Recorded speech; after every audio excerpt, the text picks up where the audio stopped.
दोस्तों, इस कहानी का शीर्षक है हीरो का सच।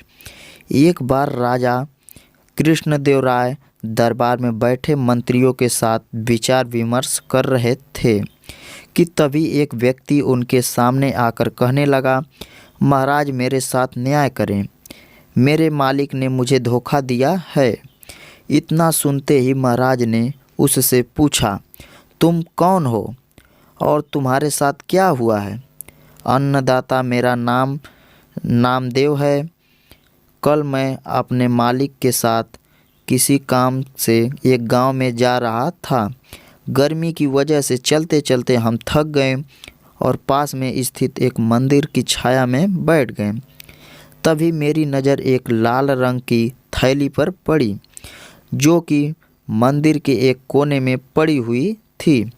मालिक की आज्ञा लेकर मैंने वो थैली उठा ली। उसे खोलने पर पता चला कि उसके अंदर बेर के आकार के 2 हीरे चमक रहे थे। हीरे मंदिर में पाए गए थे, इसीलिए उन पर राज्य का अधिकार था। परंतु मेरे मालिक ने मुझसे ये बात किसी को बताने से मना कर दिया और कहा कि हम दोनों इसमें से एक एक हीरा रख लेंगे। मैं अपने मालिक की गुलामी से परेशान था, इसलिए मैं अपना काम करना चाहता था, जिसके कारण मेरे मन में लालच आ गया।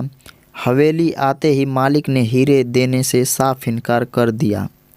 यही कारण है कि मुझे इंसाफ चाहिए। महाराज ने तुरंत कोतवाल को भेजकर नामदेव के मालिक को महल में पेश होने का आदेश दिया। नामदेव के मालिक को जल्द ही राजा के सामने लाया गया। राजा ने उससे हीरे के बारे में पूछा तो वह बोला, महाराज यह बात सच है कि मंदिर में हीरे मिले थे, लेकिन मैंने वो हीरे नामदेव को देकर उन्हें राजकोष में जमा करने को कहा था। जब वह वापस लौटा तो मैंने उससे राजकोष की रसीद मांगी तो वह आनाकानी करने लगा।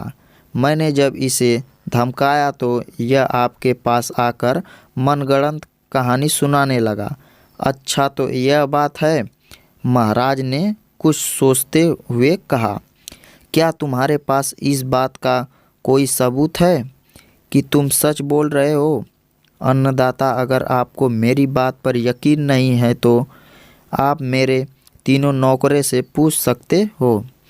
वो उस वक्त वहीं थे। उसके बाद तीनों नौकरों को राजा के सामने लाया गया। तीनों ने नामदेव के खिलाफ गवाही दी। महाराज तीनों नौकरों और मालिक को वहीं बिठाकर अपने विश्राम कक्ष में चले गए और सेनापति तेनालीराम महामंत्री को भी इस विषय में बात करने के लिए वहां बुला लिया।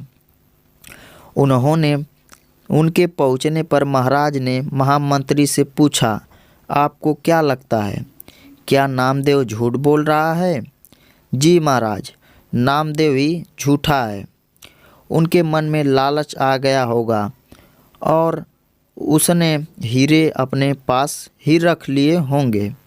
सेनापति ने गवाहों को झूठा बताया। उसके हिसाब से नामदेव सच बोल रहा था। तेनालीराम चुपचाप खड़ा सबकी बातें सुन रहा था। तब महाराज ने उसकी ओर देखते हुए उसकी राय मांगी। तेनालीराम बोला, महाराज कौन झूठा है और कौन सच्चा है, इस बात का अभी पता लग जाएगा, परंतु आप लोगों को कुछ समय के लिए पर्दे के पीछे छुपना होगा। महाराज इस बात से सहमत हो गए, क्योंकि वो जल्दी से जल्दी इस मामले को सुलझाना चाहते थे, इसीलिए पर्दे के पीछे जाकर छुप गए। महामंत्री और सेनापति मुंह सिकोड़ते हुए पर्दे के पीछे चले गए। अब विश्राम कक्ष में केवल तेनालीराम ही दिखाई दे रहा था। अब उसके सेवक से कहकर पहले गवाह को बुलाया। गवाह के आने पर तेनालीराम ने पूछा, क्या तुम्हारे मालिक ने तुम्हारे सामने नामदेव को हीरे दिए थे? जी हाँ। फिर तो तुम्हें हीरे का रंग और आकार के बारे में भी पता होगा। तेनालीराम ने एक कागज और कलम गवाह के सामने करते हुए उससे कहा, लो मुझे इस पर हीरे का चित्र बनाकर दिखाओ। इतना सुनते ही उसकी सिट्टी पिट्टी गुल हो गई और बोला, मैंने हीरे नहीं देखे क्योंकि वो लाल रंग की थैली में थे। अच्छा, अब चुपचाप वहाँ जाकर खड़े हो जाओ। अब दूसरे गवाह को बुलाकर उससे भी यही प्रश्न पूछा गया। उसने हीरे के रंग के बारे में बताकर कागज पर दो गोल गोल आकृति बनाकर अपनी बात साबित की। फिर उसे भी पहले गवाह के पास खड़ा कर दिया गया और तीसरे गवाह को बुलाया गया। उसने बताया कि हीरे भोजपत्र की थैली में थे, इस वजह से वह उन्हें नहीं देख पाया। इतना सुनते ही महाराज पर्दे के पीछे से सामने आ गए।